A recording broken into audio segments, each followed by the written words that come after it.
Hello and welcome to the show. And for those of you watching on YouTube, see, I got the little neon light behind me, just brand new, and we're testing it out, see how it goes. Anyway, so thank you so much for being here tonight. My guest is Jesse Merl. He has Jesse on Fire. He's an influencer, very interesting guy. So we'll be talking UFOs. I'll be bringing him in just a moment. Our blog this week is this is great because I love firsthand accounts. And so I guess what happened originally was that Charles Lear, who writes our blogs every week, basically works with these two different people and decided to get them to actually interview with him so we could talk to them about these two UFO sightings that happened. And I love to, interview people and talk to people who have had sightings that are kind of out of the realm of someone that may even watch the show. I think it can be fascinating. And some of where did I go? Here I am here. Some of the best interviews, like I talk about often, is Albert Wayne. He's one of my favorite people I've ever interviewed on a UFO encounter. And if you want to hear a great one, you just check out my YouTube channel and type in Albert Wayne, Wain. But anyway, so all I'm getting at is, Charles interviewed these people, and eventually he may want to do a lot more of that in person. And anyway, check out the blogs over at podcastufo.com.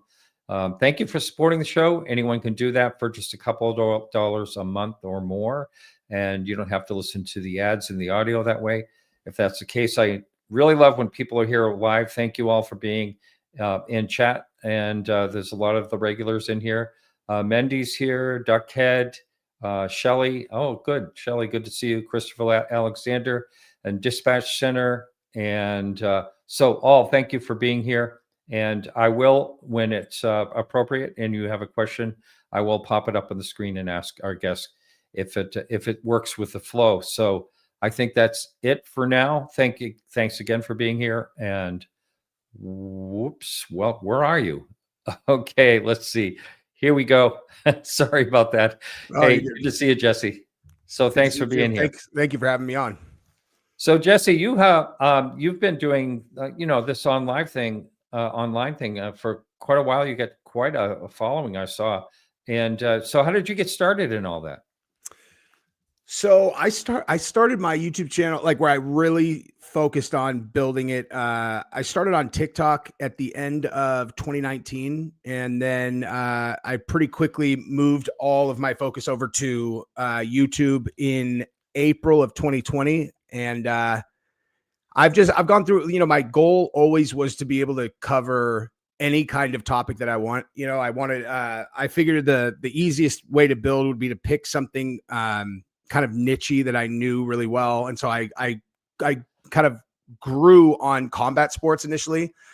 But I always planned to expand. And then, so once I had a pretty big audience, I started expanding. And then now I talk about whatever I want. And UFOs has certainly been a very, very long time, hobby topic of mine. Like I know an abnormal amount of stuff about UFOs and nuclear weapons. And I'm trying to think if there's anything else, but UFOs for sure being one of them. And so, yeah, anytime there's a story that I can cover, I enjoy talking about it a lot. Well, there's a little cross there between the two. I'm sure. Absolutely. A lot of crossover. Yeah. And there was a great UFO researcher who passed away, I think about 4 or 5 years ago now, named Stanton Friedman. Mm-hmm. And Stanton used to say, it was just kind of his opinion that maybe they're showing up here in 1947 because a couple of years after, the atomic bomb, first one went off. Yeah. And he would say the kids have found the matches, that's, in the out there in the cosmos, seeing, what we're doing here. But anyway, so how long have you had an interest in UFOs? Is this like a childhood type of thing, or? Yeah, since childhood. I've got a theory about that too, like where related to the, potentially, like, let's say that is exactly what they're doing. At least part of why they're observing would be because we discovered the matchbox. I thought about that. I'm like, so there's a gigantic radiation belt that surrounds the earth that humans will die if we go through. It's like that could just be their net. It's like, you guys listen, until you guys figure out how to be normal, like you guys could just stay right here on your planet and blow yourselves up if you want, but you're not going to be able to interact with any of us, you know. But yeah, I mean, as long as I can remember, I was very into it. And like I can't really remember what the first, you know, I don't know, the first like specific story that really caught my attention was, because it was so long ago. But yeah, I was always interested, very much so. Yeah. And so was there a time when you just, I mean, what made you all of a sudden start talking about it on your show? I mean, because, you know, a lot of times people say, well, you know, it happened after the New York Times article in 2017. I don't know if you happened to catch that when it happened. I did. Yeah. Yeah, no, I mean, I talked about it early on, just because, like I said, I mean, like the entire approach with my channel was to be able to kind of talk about anything that I'm interested in. And that was obviously a very strong interest of mine. Also, I just like to talk about things that I know about, because then I can actually sound intelligent and you know, I can like add, as opposed to just like talking, I can add value, you know, where I can share opinions that are educated. And I know a lot about UFOs and which incidents are credible and why. And you know, I mean, I guess that comment is a little bit subjective, like what people think I don't know, would indicate a credible report. But for me, I think I'm pretty consistent on which, you know, what the criteria is that I think makes them compelling. But yeah. Well, I feel the same way. You know, I feel the same way about that. You know, I mean, there are some that are just amazing, you know, and I have like, you know, my top 5 or whatever that I go to. And, Yeah. you know, I mean, I heard you talk about, I watched a bit of you talking about the Phoenix Lights. And for me, that's in my 5, the number 5. That's my number 1. That's your It's in number my 1. Number Yeah, 1. my number 1 is the Ariel School incident back in 1994. With Oh, that's a good one too. That's a Yeah. really good one, actually. Yep. So And that I one, mean, and it's also like it's got an extra layer to it because of the actual interaction.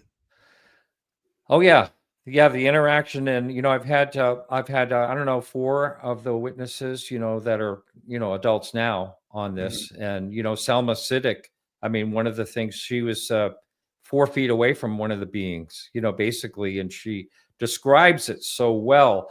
Like the skin looked like a porcelain, almost like an opalescent, you know, sheen to it, iridescent sort of look, but it didn't look like real skin. And the eyes were, you know, very shaped, like almond shaped. And she said also that when she all of a sudden got concerned about her siblings and she wanted to go check on them, and she was locked eyed, her eyes were locked, you know, with this being. And she said it was one of the hardest things she ever did in her life was to break that lock and to move and get her children. I mean, to me, that's just like, it gave me the chills. Yeah. You know? So yeah, I love that one. But yeah, I mean, there's enough credible ones out there. And you know what I mean? When someone tries to, I don't know, it kind of bothers me when someone tries to when they change their story.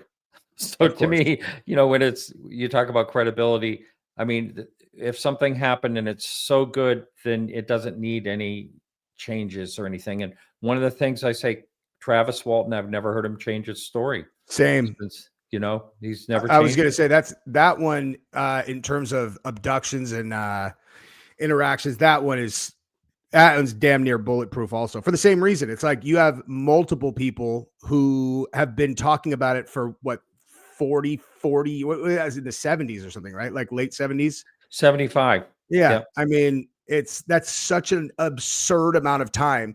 And they keep on passing the lie detector test. And I've watched Travis Walton tell the story multiple times. I've watched Travis Walton and one of the other guys go back to the site and talk to each other about it. And that it's, Yeah. I fancy myself basically an inept moron at a lot of things, but reading body language is not one of them. Like reading people's body language is definitely a strength of mine. And so when I can watch 2 people interact like that with a thing, I mean, I could feel very confident in my read that they're telling the truth or not telling the truth. And they came off as 100% to me, telling the truth about what happened. There's no, like, you can't just have two random guys that are that good at acting. Like, cause Yeah. you have to act in a way that a person like me is not going to pick up on. And two of them, there's no way if they're lying. Yeah, and I was recently out in Sedona, and when he was out there for an anniversary, there was a conference out there. Oh, thank you for all those people who are commenting on my sign. Thank you. So yeah, and one of the things I thought of when I was out there is, listening to his story. If you were going to make up a story about being abducted, you would not make up the things that he said. For instance, after he's on the table, he feels like, the pain in the chest, it's hard to breathe. He gets up and he swings at them, with, trying to get away from them, and they lock eyes on him too. He talks about that. Yeah. And then he goes out and there's like a person that looks just like a, everyday person with like a fishbowl type thing on their head, and takes him into all these things, and he comes out into a great big like hangar situation. Mm-hmm. And I think there's other crafts in the hangar, I can't remember for There sure. were, yeah, that's what he said. Yeah, but you wouldn't make, that's would be the last thing I would think you would want to make. No one would believe you. So Yeah, but I think the crazier the story is, sometimes the more believable it is. And I think that the other human that wouldn't talk to him, that just right. and Yep. that they actually took that from his story and they put it in that movie, The Signal. Do you remember the movie, The Signal? And Yes. you got Lawrence Fishburne is in the thing and he's got the human face, but it's like, it's some kind of, but I just think that that's so funny. If you really think about that, where, if they're like highly advanced beings, whatever, and that level of rudimentary, they're like, sometimes these humans might just snap and you need to, camouflage yourself as one of these dumb monkeys. And, cause they get real scared, like, so one of them goes and puts on the costume to calm him down. It's just hilarious, Oh, yeah. Funny. So, yeah, also someone just said, the Pascagoula, and that I have that's another incident in 1973 with Charles Hickson and Calvin Parker. I'm not sure if I'm familiar with that one. Yeah, that's a great one to check out. So it's called the Pascagoula incident. If you just look up Calvin Parker, you'll see he was a great guy. He ended up being a friend, passed away a few years ago. But yeah, that's a great case. There's so many. There's the Allagash incident. We're talking. But as far as, in the top ones, what are some of the other ones you think are real solid? Rendlesham for sure. Yeah, that's right up there. That's in my top 5. Yep, for sure. I think I was always very interested in the one that happened in that Canadian, like the Canada lock, where it's like the story almost sounds like a craft went into the water and had and was Shag down there Harbour? and needed like repairing, and another one came down, and then, or you know what I mean? I can't remember what the name. Okay, now so that was there's people conflate the two. There was Shag Harbour, and then there was That's what I was talking about. Shelburn. But Shelburn, that's the one you're thinking of when you're talking about that. Oh, really? Yeah, the Shelburn incident was in the 61. It was earlier. I'm getting this wrong. I wrote the forward to the book. I can't really remember the year that happened, but people always think they're both the same incident because they happen really close to each other. Mhm. But it was years apart. And Shag Harbour was an incident where, and I've been up there a number of times, where it went into the water and these people saw it and they saw like a light under the water, and then there was a foam. But yeah, and, the foam at the top. Yeah. Yeah. But the separate one was when the Navy went out, and the divers are saying that they saw beings that they were trying to repair. That was a whole separate one, and that was Shelburn. So yeah, that's a fascinating case. It's wild, man. It's some of the things that stick out to me too are any of the stories where I find it very credible. The people always seem to make a point about. So let me say it like this. So the point that you were making about people changing their story, to me, that is damning for them, because that experience is going to burn itself into your memory in a way that no other type of experience will. It's Right. I mean, you're not going to forget details if you don't have like dementia or something. Like you're going to know exactly what happened. And I'm always compelled when people comment specifically on the fact that the craft made no noise, because like people don't think about that in terms of how foreign that would be to see something flying around making zero noise. You just take it for absolute granted that you don't think about it, but if something's moving around, there's always a noise every time. And so something moving without sound, and the fact that they call that out specifically is a big feather in the cap for me, thinking that it's potentially real. So like I like those. And then also there seems to be a consistent pattern when people get close to them when they're active, that there's static electricity in the air. I don't really know what that indicates in terms of how they work, but it seems like they have to be drawing energy from the air somehow, and then because it creates this, I don't know, static electricity around that people can just feel, and they know what static electricity is like. And I mean the Rendlesham one is fascinating. I think my favorite documentary about that is the one that Mouthy Buddha did, and he seemed to really compile like everything, every person that because there were all these people who were actually locals that were not American military, who saw things also. I don't know where he found all that stuff, but those guys aren't lying, man. Those guys aren't lying. Yeah. No, there was that one. Yeah, I love that one too. John Burroughs just comes on my show now and then, but still, I mean, he suffered a lot of health issues from that, and there's that related to some of those sightings. What you said about being silent, I have to tell you, when I had a UFO sighting in California in 2006. I always get the year wrong. I can never remember. I get it confused. 2006 or 2007. It's terrible. Talk about memory, right? But but anyway, that's the number one thing that freaked me out, was that there was no sound at all. And I never paid attention to UFOs before that. So that's how you ended up being on the topic, as you saw one. Yeah. Okay. Yeah, I was in a hot tub and the thing just came over me. For the people that have heard this a million times, I apologize. Yeah, but bear anyway, with us, because I haven't heard it and I really want to. Yeah. So I mean, I was just in a hot tub. It was dusk. I was in Carmel Valley, California, and a neighbor had a ranch, and they had a guest house, and they said you can use it anytime. So I was down there, and I was out in the hot tub. There were no bubbles, so it was quiet. So I was sitting in the hot tub, just relaxing, and something caught my eye, and I just look over, and this thing's just floating right over me, no noise at all. And if I had a camera, I wouldn't have thought to pick it up, because it's like, it just shocked me. It was a perfect shaped disc, had a blue glow around it, like a electric blue, a very cold blue color, like almost like plasma around it, like a skin of it. And so it just moved, and then it just stopped. And I'm just like, how far away was it? I can't tell, maybe it was 1,000 feet or more. I don't really know. But the fact that it just moved like a very straight line and slow, and then stopped, and then moved off toward Monterey. And it just freaked me out, the sound thing.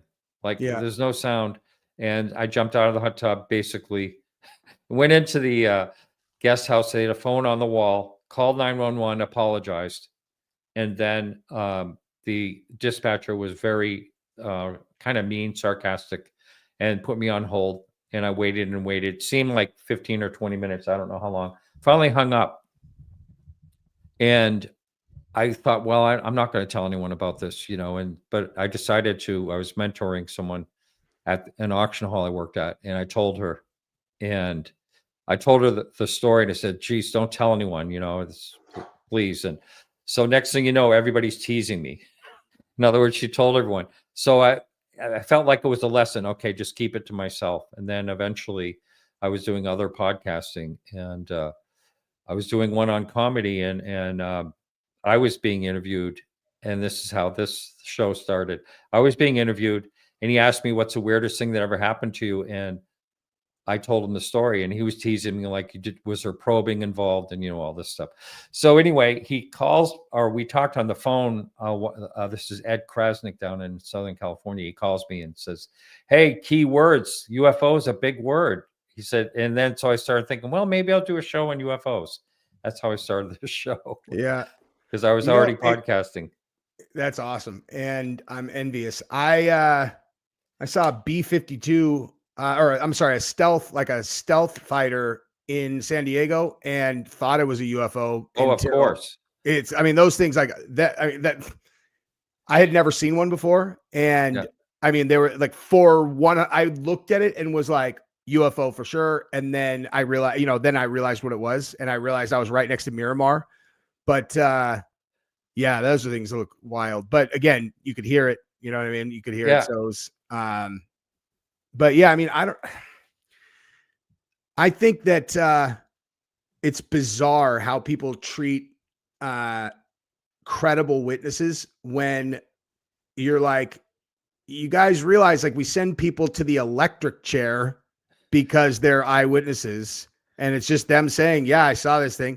And then, but anytime someone's like, this very consistent thing that people say that they see, and they're like, oh, geez, another kook, or just think about the decisions that we make as a society just based solely on eyewitness testimony. And it is always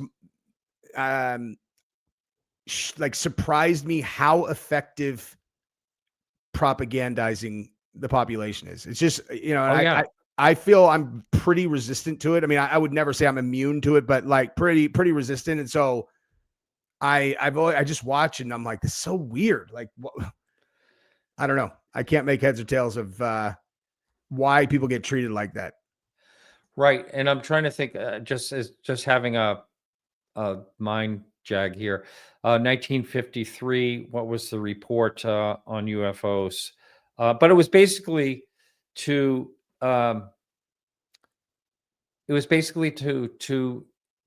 quell all the reports coming in, to the Air Force. And so they came up with this idea. It's slipping my mind. You're talking Bluebeam? Project Bluebeam? No, someone in chat, help me out. What happened in 1953? That it was a group that got together to try to figure out how to stop all the UFO reports. It was going crazy because of the big flap in 1952.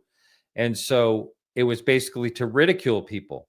Yeah. And that's how that all started. And so anyway, so that's kind of lingering, all these years. But and now they're trying to convince everyone, and it's like, nah, man, you guys did too good of a job. Now no one believes it, Yeah. And honestly, it's funny because I've evaluated all of these cases as an individual, and the ones that I think are credible. And as soon as the government starts talking about incidents, I'm like, yeah, right. Like, come on. I don't believe it. That one guy though, the guy, he did Rogan. He's got a shaved head. He testified in front of Congress. You're talking about Ryan Graves, the guy who said that they have biological entities and all that. Oh no, you're talking about David Grusch. No, David Grusch didn't do. Did he? Wait, what's his name? David what? Grusch, Grusch. So it's a Robertson Panel is what I was trying to think of. Oh yes, thank you. Yeah, exactly. David Grusch is who I'm talking about. Yeah, and I don't know. My instincts on him is no. I don't know why, but I'm just like, You mean you're not buying it? Yeah, I'm not buying it. Really? Just from him. Like, I'm not saying that what he's saying isn't true. It's just there's something about the way he carries his face. Like, actually he could be telling the truth. He might just be a liar in other areas of his life. Like, that's all I mean is like his face looks like that of a person who would lie to me.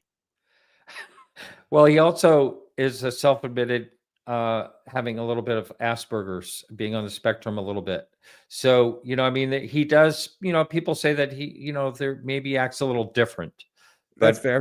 But I don't know. I felt pretty solid about him. I feel like he's a patriot, and, I feel as though, you gotta remember this when you're up there and you are doing your testimony, you're basically under oath, and you could lose, your freedom if if they can prove that you're lying. I mean, it could, Yeah, for sure.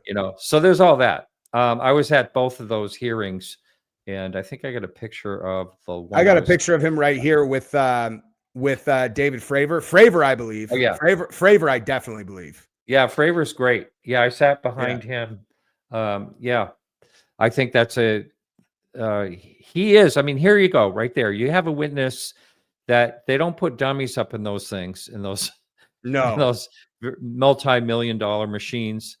And I mean, he's very, very thorough. They know what they're looking at. They know, they have all this equipment as well. They know how to identify, enemy craft, all that stuff.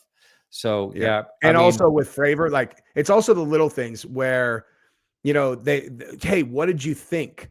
And he says, I thought, man, I want to fly that thing. It's like, that is exactly what a pilot would say, Yeah. It's like one of the things you wouldn't think of that as a lie, but that is exactly what, a fighter pilot would think, Yeah. Yeah. That was on 60 Minutes when they did that great article, that great show with Alex Dietrich. There was a time where Alex would not, she was anonymous. She would not come forward for quite a while. And she finally did. And I don't know if she regrets it or not. She doesn't want to be known as the UFO girl, according to her. That was her own, her own phrase. I mean, I understand that. It's just the kind of thing that happens to you. You don't choose it, and then each person has to decide what they want to do with it. I'm sure there are lots of people that have seen it. I mean, honestly, they're probably the most compelling sightings of all time are ones we have never heard a single thing about because, no one, people just didn't talk about it. Although I guess to be most compelling, you would have to have a ton of witnesses. So that's actually less likely. But like, I'm sure that people have had unbelievable experiences and they just chose not to tell anybody publicly because, what are you?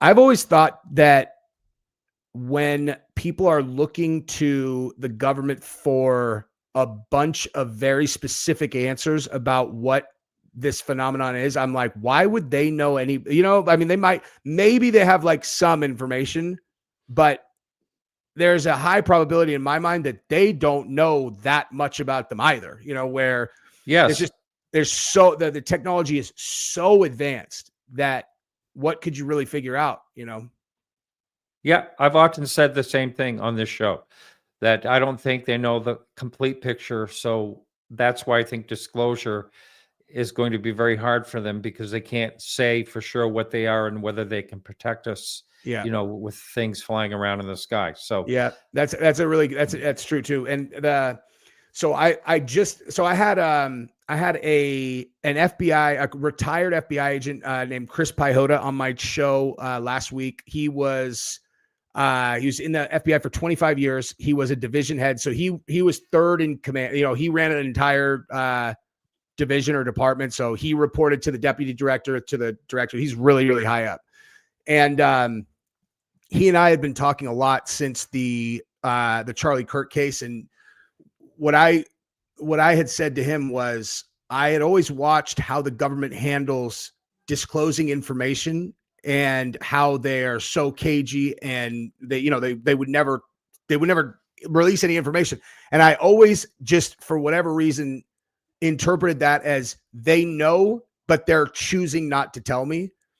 And when I watched how Kash Patel handled the Charlie Kirk thing, where so they make an arrest, they charge the kid, and then afterwards, Kash Patel makes this long, detailed statement about what they're investigating, this, and a lot of it kind of blew up in his face. And I just had this epiphany. I was like, the reason that they don't say anything is because if you don't say anything, it can't come back to bite you. If you just, if you keep it cagey, don't say anything. And so like, if they didn't know, that's exactly what they would do. They would just not say anything. And because like the illusion of them being all knowing is very important to the institution that they're trying to uphold. And so it could be that they know everything and they're keeping it secret, but I think it's more likely that they don't know most stuff, Yeah, that's right. Anyway, that's my thoughts, and it's only an opinion. And so there's something, I wrote down something here that you said something about the public is being guided and how to think about UFOs. Mhm. So, what would you consider like the biggest levers of influence for that? If that, I just feel like since the New York Times article, it's been a very consistent kind of new flow of information to the public talking about UFOs in a semi or completely official fashion from very credible sources, or what appear to be credible sources. And it just came out of nowhere, and it's been so consistent that it seems like it's coming from somewhere intentionally. And I'm just always very suspicious of information coming from the government on purpose, because I haven't seen very many examples of the government, disclosing information in a way that is meant to just satisfy the public's desire to know something like this. And so I'm like, what are they really doing? Like what are they really doing? And it could be a number of things. It could be as simple as there are enough people who want to push forward and try to, get money to try to research this. It could be as simple as that, or it could be something as complicated as the powers that be recognize that our, AI is going to put everybody out of business. Like they're going to take every single job, and we have to remake the world completely. And maybe they're like, maybe if we can unify everybody under the human race and then remake all of society, how could we do that? I don't know. What if we did like an alien thing?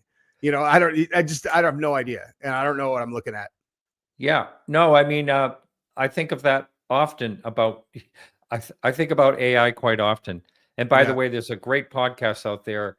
It's called The Last Invention. I've been listening to that, and I would highly suggest it if you have any information. I mean, any interest at all in AI in the future. I have a very, very large interest in AI. Yeah. Yeah. Yep. So called The Last Invention. Check it out. It's really, really good. Well, very And so- concerning.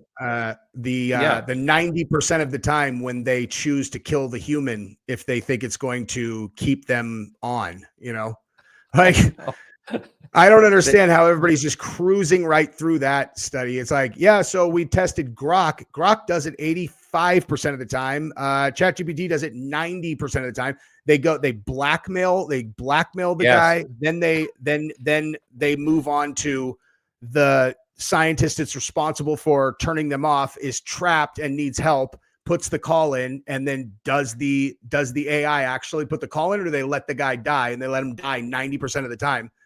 And and then they look at the decision tree, and it knows it's wrong. Like it knows it's wrong, but it prioritizes the existential threat of being, put out of commission.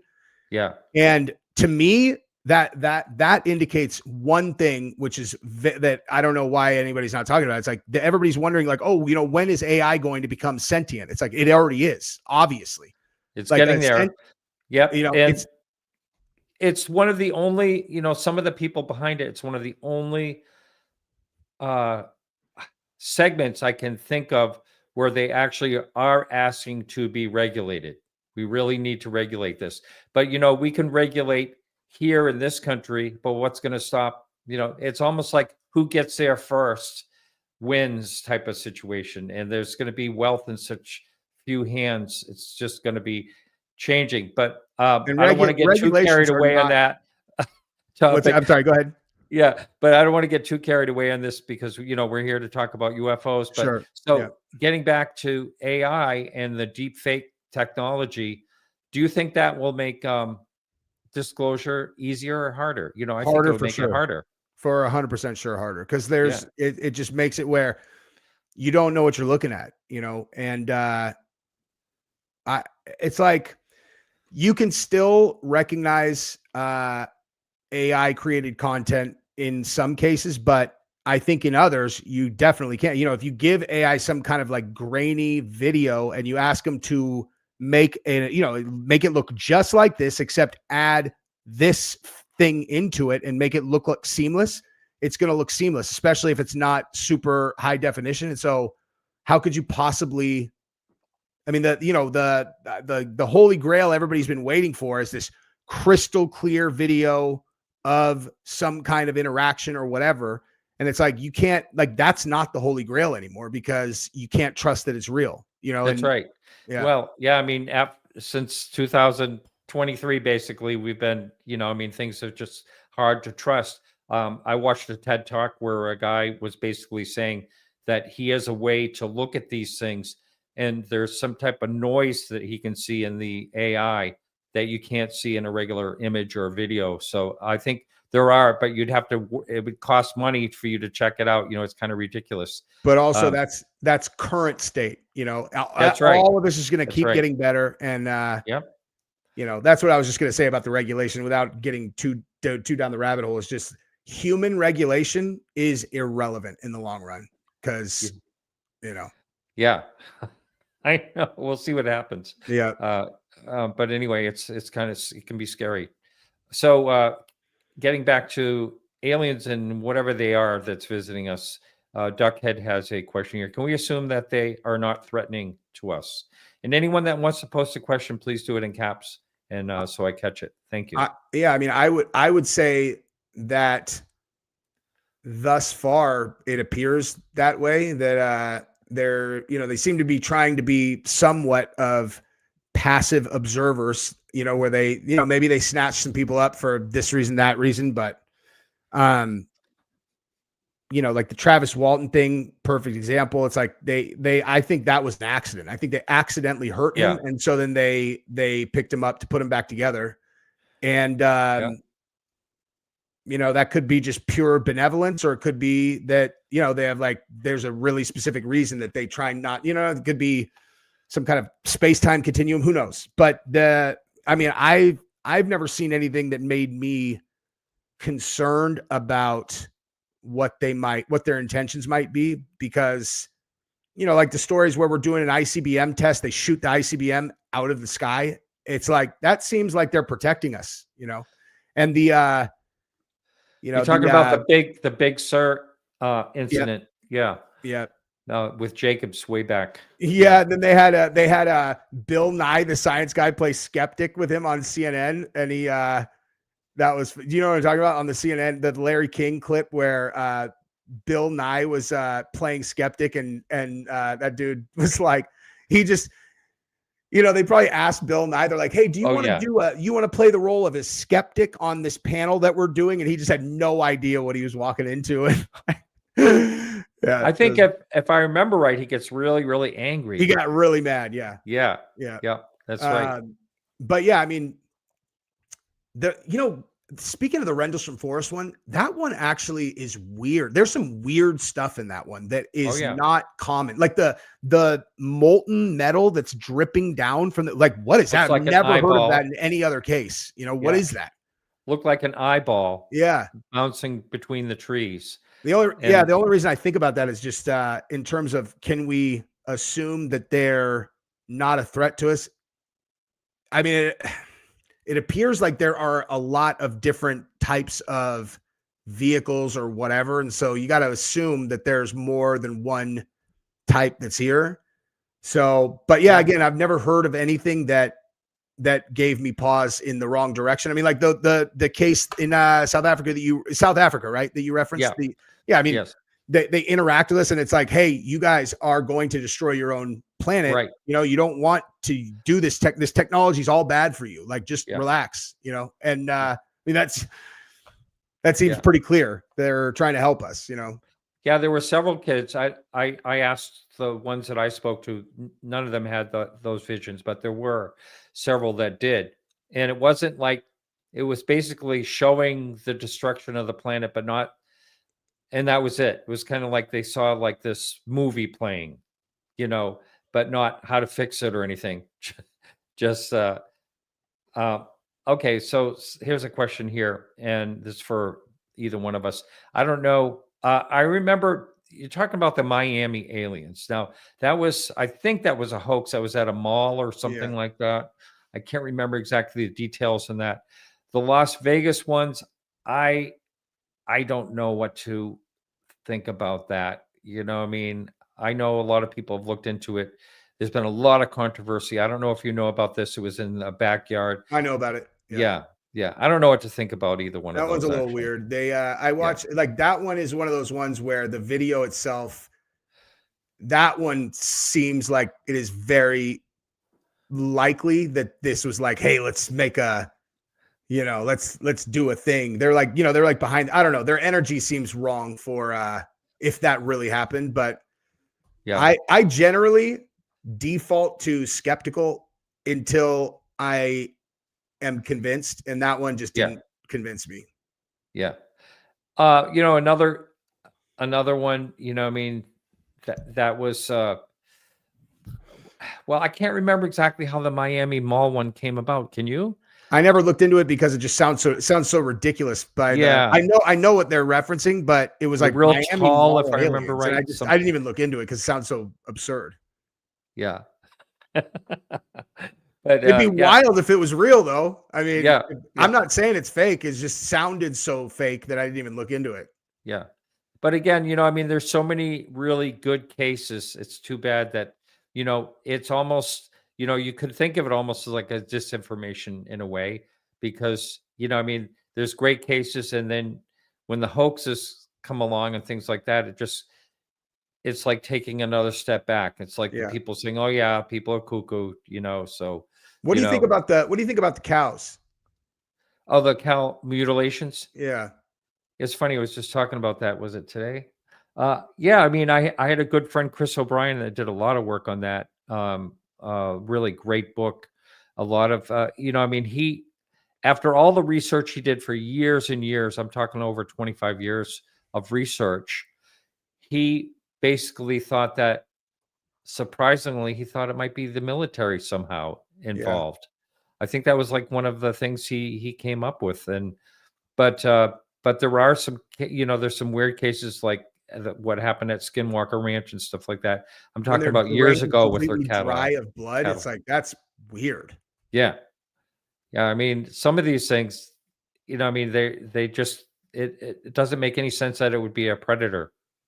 The razor cuts and Yeah. perfection, and the different parts that are missing, perfectly missing, and no blood. Yeah, and when you talk like when I've seen the videos of the ranchers whose cows they are, Yeah, they all look very credible to me. But again, it's like that's not really the part that's in question. It's like what's doing it? Is it right. is Skinwalker Ranch is an interesting one too, just because I don't know, like it's just such a crazier level of like there's like so much that's happening like it's Skinwalker Ranch. It's like what I don't even know what's the hypothesis for what this is. You know what I mean? I feel like I don't even have my head around it. Yeah, I mean, I've talked to a few of the people there, and a lot of them think it might be because of something in the ground. I mean, something there, maybe some type of metal and whatever it is. But there are a lot of phenomena that could be natural, but there's a lot of things that are totally unexplainable. That I mean, as far as I know of what they're picking up on, their equipment, Travis Taylor, and that guy has like I don't know how many PhDs. He's pretty amazing with his education, and but I don't know exactly how things. Some of it I think could be puffed a little bit, to get dramatic, for their shows that they're producing out there. But I do believe that a lot of it is very unusual. What kind of instruments are they using and what kind of readings are they capturing that are abnormal? I don't know of I did know once I was interviewing them and, the different people there and talking to them about that, but I don't know the names of their, I know some of it had to do with electromagnetic, energy and stuff like Mm, that, but I really don't know what they were using. But they were getting readings, and they had this situation with the helicopter that was really bizarre.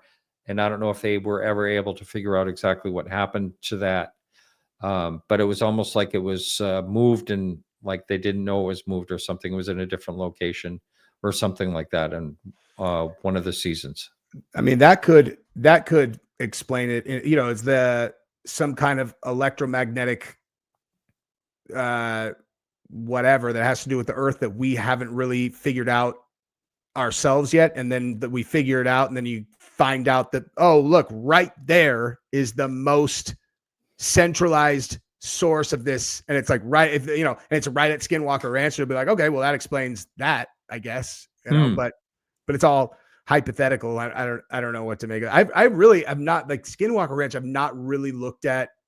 It's another one that just sounds so crazy to me that I didn't really look super hard at. I saw Joe Rogan talking to George Webb about it, and George Webb was talking about some kind of like portal that opened up in the sky or something. And Rogan's like, "Did you get a video of it?" And he's like, "No, we didn't get a video of it." I'm like, "Isn't he a journalist? It seems like you would want to get a video of that, you know?" Yeah. No, there was a story. There was a great book I read years ago, and of an account out there with the scientists that they were doing the studying, and they talk about this. It looked like a portal, and this thing, like some type of being, like stepped out of it. I don't know. It's bizarre. Yeah, all the different things that happened were so intriguing. Hey, that wouldn't be very scary. I would be terrified. I would be terrified if that happened. Yeah. I mean, what do you I think wouldn't about Bob stay there. Lazar? I'm sure you guys have talked about this. Well, 10,000 yeah, times. you're not gonna like that. I always get trouble when I talk about Bob Lazar. Oh, I'm not. I always get I'm some not hate gonna. mail. There's Yeah, no. There's no wrong answer with me. I get hate mail because I personally think that he knew someone on the inside there and took on the persona, but I don't think when he lied about his education, even George Knapp agrees that he lied about his education. I saw it on film. I think it was not a deep fake, but anyway, so I always, when someone is telling a lie about something, and you know, back when Bob Lazar started talking about all this, there was no internet, there was no thought of an internet. We had no idea what the future was going to be. Now I know someone that, you know, works at MIT, for instance, and is able to do a very deep search for everywhere that it could not be expunged, and there was absolutely no one with the last name Lazar at MIT. You know, so it didn't happen. So when you lie about that part of the story, and a lot of people will argue saying, well, he never changed his story. Well, guess what? He's changed his story 3 times at least, and that's all on video. It can be, people can figure all that out if they really want to look. And I have actually on my website on podcastufo.com, I have Muddying the UFO Waters, Bob Lazar. That's a blog I wrote. And I have all kinds of documents and everything. There's a lot of information. And I guarantee that if someone would take the time to read through all of it, they would change their mind on what they thought. What did he Bob change his Lazar. story about? Which part of the story? Well, it was about the craft, for one thing, the craft that was on the edge, one that was damaged, and he changed that story, whatever, about the damage on it. But anyway, there's the behavioral panel, and they did a really great show on that, and it's also linked in that, what I'm talking about, in the blog that I wrote. And they show the clips side by side of the different times that he said, okay, he says this, and now he says this. So yeah, he did change his story. But I think he's very sharp. I think he's a smart guy. Yeah. One thing I always had questions about was when he said that the previous guy had tried to saw into the energy source and it caused an explosion that was similar to a tactical nuke. And I was like, okay, if you had a tactical nuke go off in your base doesn't exist. You know, that's like right. There's nothing that survives that. Like nothing. Even if it's you're talking like a little baby Hiroshima bomb, nothing survives that nothing, like nothing. It's 10 million degrees. It melts everything. Like you turn it to dust.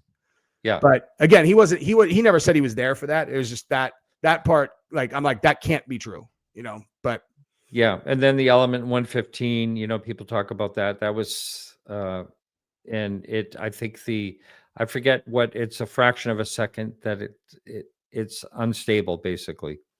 And that he had so many pounds of it. I don't know. It's all in my blog anyway. He comes off very, like when I've watched him, I've been like, I think he comes off like he's telling the truth. I don't know. He's one of those guys that's like, he's hard to read too, I feel like. Yeah. But, you know, well, I don't want to get myself in too deep, but, you know, there are people that can tell a story very well. That's how I'll put it. and I think he's a very good storyteller. I But think for he's what purpose would he do it? Like, he never wrote a book. He never, like, you know what I mean? well, he has made money out of it. And there's I have that in that blog too. And a lot of people say, well, he's never made any money. Well, he has definitely made, a substantial amount of money out of, I don't know exactly how. I don't know exactly how, but you're right. There's no book that I know of, but I know for appearances or whatever he's done, he has made some money out of it. But I don't know, maybe it's an ego thing. I don't know. I don't know why. And I probably should stop talking about it because I can see the emails flying in now. I mean, it's just an opinion one way or the other. It's not like not like your opinion makes no impact on whether he's telling the truth or not. I don't know why people That's are bent out of shape. Yeah. Yeah. If he's telling the truth, then he's telling the truth. Like, if he's not, then he's not. It is what it is. Yep. But well, I think it's I wanted it to be true. I really did. Everybody does. I would think. Yeah. Yep. Why would you not want that story to be true? That means somewhere the answer is that the answers are there. At least like some of someone knows, and or at least knows more than just having experience, like seen it, and then yeah. So anyway, it's called the Bob Lazar Conundrum: Muddying the UFO Waters. Anyway, there's all this information's on there. I also have conversation screenshot from Jeremy Corbell because I asked him why he didn't ask Bob Lazar's mother basically what she thought about his MIT degree, and so we got into it. George Knapp and I got into it. Anyway, it's all there's all kinds of information here, so check it out over at Podcast UFO if you want to find out a lot of this information on Bob Lazar. It's all there. Yeah, and Mouthy Buddha did a great one on Bob Lazar. He basically he argued it both ways. Like, so he took each issue and he had a colored indicator okay, now I'm arguing that Bob Lazar is telling the truth. And then he had another, and then the same issue, he had another color. He's like, now I'm arguing that he's lying. He went through all this stuff. It's great. It's really, really good. I'll have to check that out. So if you had to pick your favorite case, did you already say, was that the Phoenix Lights? Is that what you said? Yeah. Phoenix. I mean, like if I had to, I've said this a million times, like if someone was like, hey, you can jump in a time machine and go anywhere, anytime, like I'm going to Phoenix in 97 March. And I'm like, I would love, like, that would be my pick. I would go there and just wait and just sit and wait, Well, everyone was out looking at the comet. That's why there were so many witnesses. And do you think Fife Symington really saw it? He's the only witness that I think is lying. I think everyone else is telling the truth, and I think Fife Symington is lying. I know he's been in trouble for a few things, so I'm not sure. But I don't know. It seems like, he said he went to the park and he saw it at the park. But he doesn't have any. He doesn't have the same like level of detail. Like everyone else has some kind of unbelievably specific detail. You have got one guy. He's like, you could land all of our B-52s on one wing of the craft. You have another one, which is like, if you opened a newspaper, you still would not be able to see, like block out this craft. And like all of them have something about the lights. Some people with the heat waves and Fife is just like, you wouldn't believe it. It was amazing. And he's, like, he doesn't have any detail where I'm like, I think that he got so much flack for the alien press conference that he decided, he's like, okay, I believe him. I'm just going to say I saw it. I don't know. And most of the film that there's confusion. Most of the film that people see on that are the flares. Yeah. They're not looking at, I think there's only footage, one clip of the one that people were seeing earlier, which was the one, not the flares later. And I think it's such a coincidence that the flares went up. The one that would be the best interview, if you could ever get it, is the Air Force pilot that went up and was trailing it. Yeah. And was horrified. Yeah. They said that I think he had to be hospitalized afterwards or something like that. You know what I mean? If only we could. I don't even know. How would you trail it when it's going so slow? You know what I mean? Yeah, that's right. Yeah, that's a good point. Never thought of that. Yeah. So, but anyway, Jesse, so this hour has flown by. This 55 minutes have flown by kind of quickly. So if you want to go ahead and plug where people can find you and Yeah, all sure. that. I'm Jesse on Fire on YouTube and on X, Instagram. It's my handle is real Jesse on Fire, and I talk about UFOs some like when I can, and I just talk about a lot of stuff, lots of stuff. Yep. Yep. So this, just to let everyone know, this coming Thursday, I'm doing something a little different here. Going back to my antique auction podcast. This is going to be on this YouTube channel. Linda Zimmerman is going to be talking about a book that she wrote about the Civil War soldier and 30 years worth of research she did. It's very, very interesting. So check that out Thursday at 8 p.m. And so thanks so much, Jesse. Yeah, thank you for having me. And thank All right, you everybody everyone. who was hanging out. It was good. All right, right, everyone. So thank you all for being here tonight. And remember to keep your eyes to the sky.